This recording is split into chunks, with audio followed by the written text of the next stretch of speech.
అందరికీ నమస్కారం. ఇప్పుడు మన వీడియో అయితే ఒక డౌట్ ఉంది నాకు. ఆ డౌట్ మీకు కానీ తెలియజేయాలనుకున్నాను.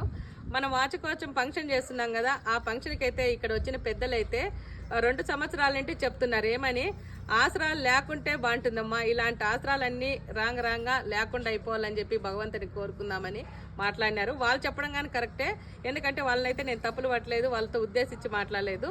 అంటే వాళ్ళు చెప్పిన దాంట్లో కరెక్ట్ ఉండొచ్చునేమో అనుకుంటున్నా నేను. ఎందుకంటే ఆసరాలు ఎందుకు వద్దన్నారంటే, కొడుకులు ఉన్నారు, కూతుర్లు ఉన్నారు, ఆస్తులు ఉండే వాళ్ళు అంతా ఉంటారు కదా, వాళ్ళన్నీ రాపించుకుంటారు, వాళ్ళకి అన్నం పెట్టరు. అట్లా తప్పుడు ఇవి లేకుంటే వాళ్ళ కొడుకుల దగ్గరే ఉంటారు కదా అనే డౌట్తో వాళ్ళ పెద్దలు అయితే తెలియజేసినారు.